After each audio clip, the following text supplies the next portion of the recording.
Ok,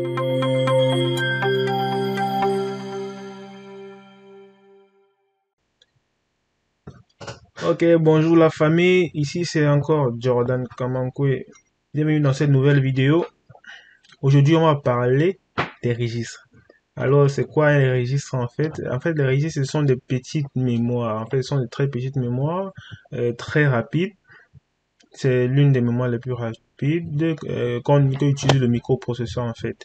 Donc ici on a combien de registres? Ici on a en ARM on a 16 registres qui vont de R0 à R15. Alors ici, les registres vont nous servir à stocker des valeurs, en fait, un peu comme des variables. Ils vont nous servir à stocker des valeurs un peu comme des variables. Alors, ici, on a deux types de registres, en fait. On a les registres généraux et les registres spéciaux. En fait, les registres généraux ici, c'est quoi? En fait, les registres généraux, ce sont les registres qui sont là juste, qu'on utilise dans notre code, dans notre programme juste pour enregistrer les informations. Peut-être en bas, ici on a utilisé val1 pour enregistrer 0x2. Ici on pouvait utiliser peut-être R0. On pouvait utiliser R0 dans nos programmes. Imaginons qu'on voulait, par exemple, demander l'âge d'une personne. Alors peut-être on devait mettre l'âge, on devait faire move. On demandait peut-être l'âge de Jean. Jean dit qu'il a 2 ans, on va mettre son âge dans notre programme. On va move R0. Va prendre quoi? Va prendre 2. Imaginons que j'ai peut-être 2 ans. 2. Et là, si on exécute notre programme, on va constater que R0 va prendre la valeur 2. Si je mets démarrer, j'exécute, je descends. On va constater que R0 prend la valeur 2 ici en fait. Donc en fait c'est ça. En fait, elle permet ce sont un peu comme des variables en fait les registres ici en ARM. Alors comme je vous disais tantôt, il faut comprendre qu'on a deux types de registres. On a les registres généraux et les registres spéciaux. Alors les registres généraux vont de R0 à R12. On a 13 registres généraux. Elle permet juste uniquement de stocker des informations. Et on a également des registres spéciaux qui sont de R13 à R15.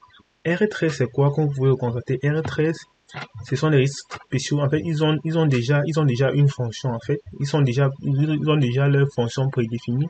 Alors SP, il signifie stack pointer. En fait, SP c'est un pointeur de pile. Donc, c'est-à-dire que c'est avec ça lorsqu'on va déclarer une pile, on va se déplacer sur la pile pour faire des pop et des push. En fait, c'est ça que c'est SP. Et on va constater que R14, R14 en fait, R14 c'est LR. LR c'est quoi? C'est ligne registre. En fait, c'est un registre qui permet juste lorsqu'on va voir les étiquettes, là qu'on va faire les BR, elle permet de faire des retours lorsqu'on va écrire des fonctions. Lorsqu'on fait BXLR, on comprend que on va retourner à une adresse en fait. Donc en fait, on va voir, vous allez mieux comprendre à quoi ça sert lorsqu'on va voir des fonctions. Et le dernier c'est R15 qui signifie programmer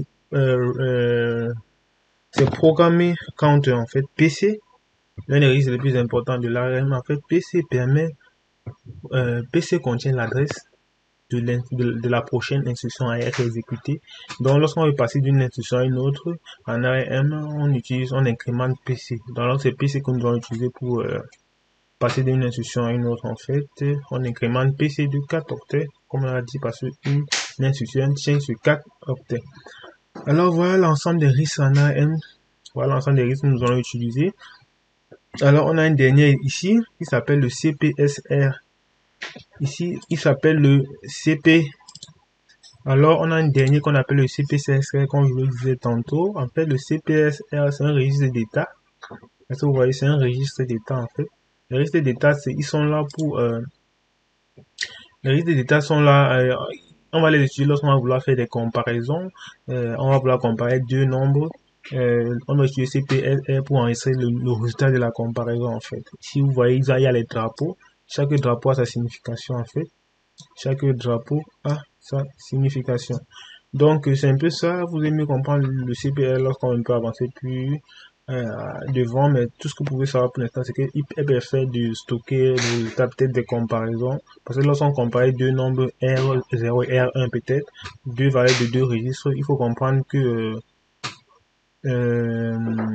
lorsqu'on va comparer ça, les résultats vont être stockés dans le CPR, le CPSR, c'est dans le CPSR qu'on va aller récupérer le résultat de la comparaison pour l'utiliser. Alors, c'était juste ça pour cette vidéo. J'espère que vous avez kiffé. N'hésitez pas surtout de vous abonner et de cliquer et de mettre les suggestions en commentaire. Surtout, dites ce que vous pensez. Si vous avez des difficultés, mettez les commentaires. On va essayer de résoudre vos problèmes. Alors, je suis là pour vous. Ciao, ciao. Merci. À la prochaine vidéo.